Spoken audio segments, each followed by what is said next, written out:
This morning on The Dish, a dining experience unlike any we've ever seen. Hudson Table is a multi-purpose culinary studio with locations in Brooklyn, Philadelphia, Connecticut, and New Jersey, offering cooking classes, catering, and private event hosting. But one experience has proven to be more popular than any of that.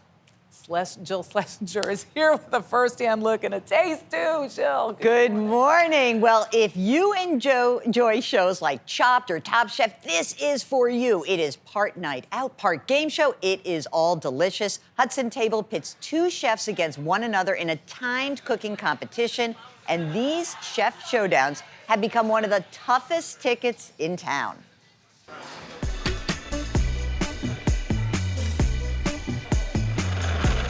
Fine dining at a frenetic pace. On the night we visited Hudson Table's flagship location in Hoboken, New Jersey, Chef Theo Coleman faced off against Chef Nikira Sasaki. Tonight I am working with Liz, and her and I, we just make magic together. I'm joined by Sev. It's my favorite two chefs to work with. We're a dynamic duo, and we're gonna win.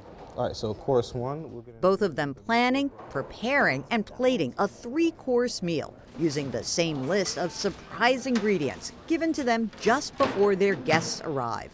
Do you think about what you're going to do with this, how it integrates with your first course also? Yes, first thing I think of is efficiency.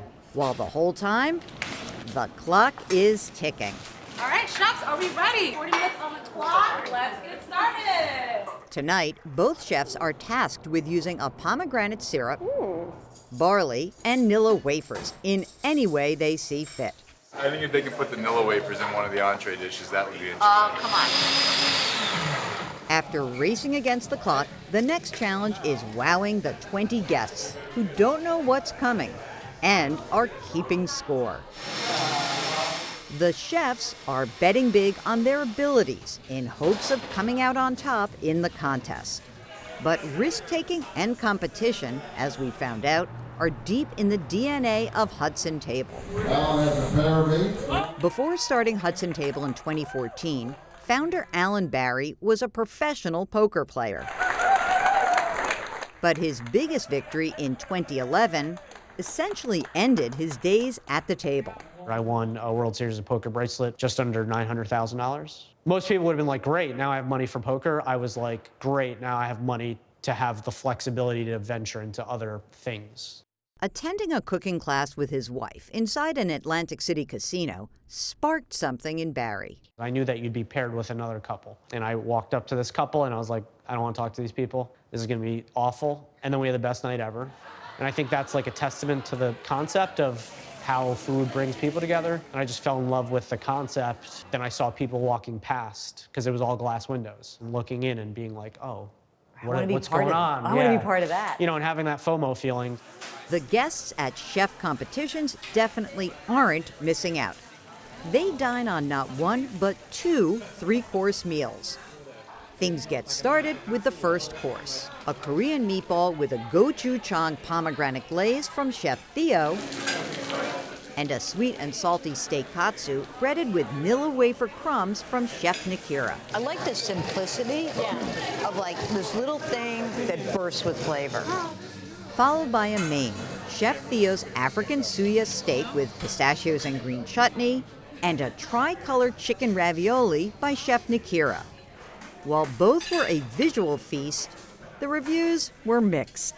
I actually scored both of the dishes equal on the taste, but I thought that Chef Nikira dominated on the presentation and the creativity. This looks simple, doesn't look like a big deal. Right. It's surprising at every bite.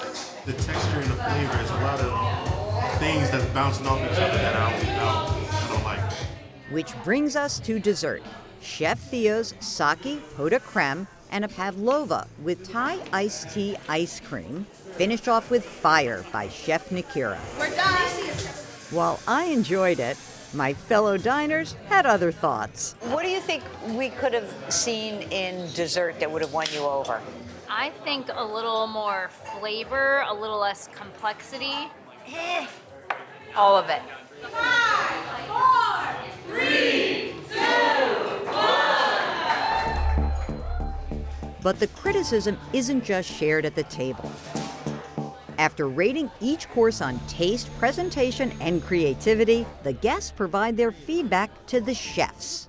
I love the simplicity of Chef Theo and Chef Nakira. The ice cream was just a little bit overwhelming for me. The moment I bit into the meatballs, a burst of flavor, and it was so good. The only thing is, it was just more simplistic than she was. I thought the chicken thighs and the usage of the ravioli was so cool. Nakira, that was amazing. The ravioli was great, maybe a second longer on the cook. I think it would have been perfect. I loved the meatballs, Chef Theo. They were so good. I wish I had a whole crock pot. On this night, Chef Theo came out on top. But these friendly competitions hold ideas for the future for our chefs. What'd you learn tonight? Well, this is research and development. I learned that I can make a delicious meringue. Apparently, people aren't too fond of ginger and ice cream, but okay. And what I did with my ravioli tonight was iconic. Like I said, let's add some color and the beautiful marbling, just from concept to plating, no notes. I'm really happy that I tried something new and it came out the way I wanted. You know, the end of the night, we have everybody go around the room and give you their unfiltered feedback. So, is that hard? Yeah, I mean, we all are sensitive artists, and as chefs, if you don't have an ego, then something's wrong. Because you have to have an ego to think, oh, my scrambled eggs should make money on this plate. We all know how to win, but you have to learn how to lose. But you do have some situations where they won't really like something, and it's like, do you know how hard it is to make this? Yeah. In the time that they gave me? Barry, who's no stranger to competition, says the feedback and criticism is all part of the show. I think people like to judge people. We've tested a couple concepts where they don't actually judge at the end, and I feel that that's a pretty important thing to making it feel special, is the fact that they get to, for better or for worse, they get to judge other chefs. I think they like the chaos, that it's live chaos. I think they like to see a chef pivot in the moment. Every night is a moment you might never experience again. I think it goes back to the FOMO of, if I'm not there that night, I won't see what happens that night. You know what? Tough it was crowd. pretty intense, and feedback was harsh, but there weren't that many plates that had food on them, so people really enjoyed themselves. This is a BYOB thing, so I thought I would BYOB with you guys. I brought some Cabernet Sauvignon. It's early, and no. Enough about the wine. All I right. want to know about that Nilla wafer panko. You wrote this down. Yeah, no, I did. Okay, so when you crumble up the Nilla wafers, Yeah. it creates almost like a dust. And that was what was used to fry. Now, you didn't taste the sweetness. Okay, it was, that was my very concern. interesting. I want to tell you something. I've not stopped talking about this to everybody in my life. I thought it was a dynamic experience, and it was fun, it was exciting, and really a great way to end that All right. piece. Chef Sauce Loved sensitive it, artist. too.